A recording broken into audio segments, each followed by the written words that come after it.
Alright, so this is our last forecasting tutorial, and this is on how to use Holt-Winter's method in Excel. So, Holt-Winter's really is based on exponential smoothing. It has an estimate for level, it has an estimate for trend, and it has an estimate for seasonality. And it really is best used for data that is trended, so it has a consistent rise or a consistent slope, and it also has seasonality, so some kind of a recurring pattern. So in this case, I simulated data that does increase consistently, and it has a pattern that recurs every 3 periods. So in this case, our season is 3 periods long. So now let's get started with this. I'm going to create an estimate for the seasonality index that we need to later on to smooth. So I'm going to use the method of taking current demand in the first period and dividing it by average demand, which I calculated down there. And I'm going to copy this to the first 3 cells. We get a seasonality estimate or seasonality index of 0.97, 0.77, and 0.26.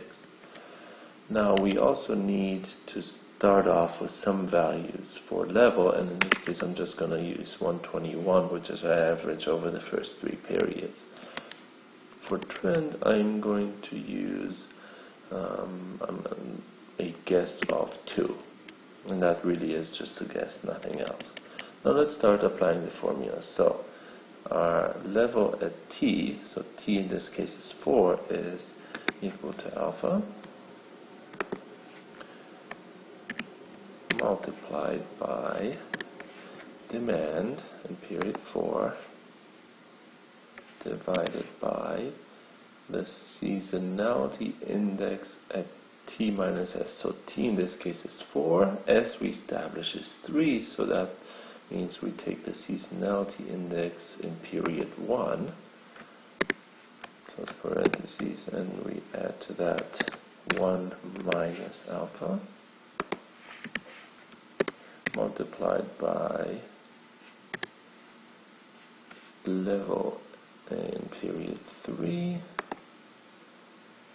plus the trend in period 3.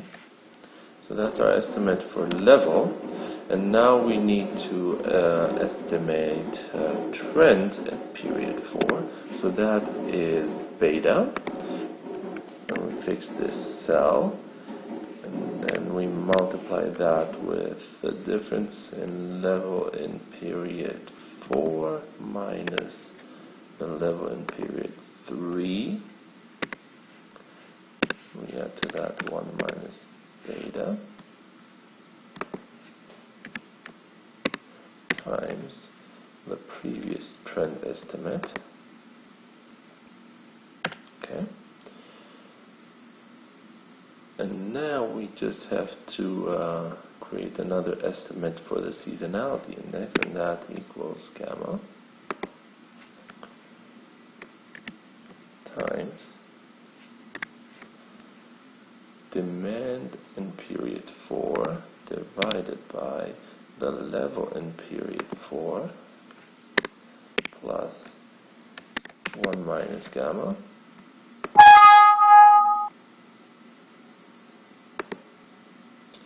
yes, I should use a plus in this case.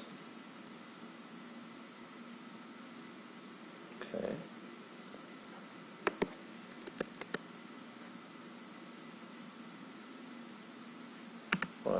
Minus gamma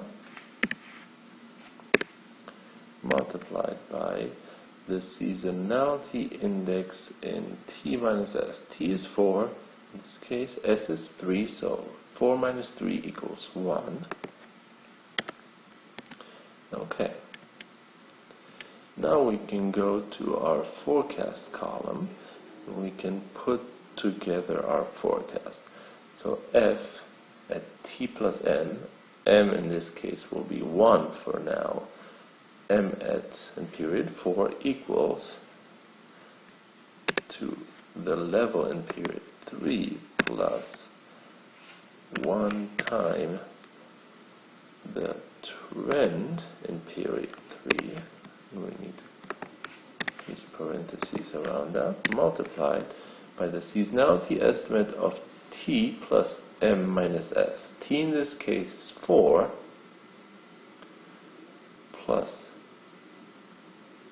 m, no, t in this case is 3 plus m, which is 1, minus s, which is 3, so then we take the seasonality estimate of period 1. Okay, so that gives us our forecast. All we need to do now is copy these 4 formulas down, and we created our forecast. And in this case I already adjusted alpha, beta, and gamma, so they're pretty good. Now one twist to this whole thing is we could use m equals 2. So what would happen in this case, I would need to delete all these forecasts, and then in order to forecast in period 4, I would have to have an estimate of level and trend in period 2. I'm just going to type in 121 and 2, so we have something. And then I can basically apply my formula again. So so we are right now in period 2. So F in 2 plus 2, which equals 4, is level in period 2 plus 2 times trend estimate in period 2. I need to close these parentheses, multiplied by the seasonality estimate in period 1. So we're in period 2 plus m, which is 2. 2 plus 2 is 4, minus s, which is 3, gives us 1. So then we type in the 1, and all we need to do is copy down the formula. Now we created a forecast with m equals 2. Now really, if we wanted to be fair, we would have to say these first couple forecasts. We did not yet smooth out the seasonality estimate, so we're not going to use them to calculate our accuracy measure. So these are still preparations. I'm going to highlight them in a different color so we know that. So this would be an example of how to do Holt-Winter's technique for seasonal and trended data in Excel using an m equals 2, so we're trying to forecast 2 periods ahead.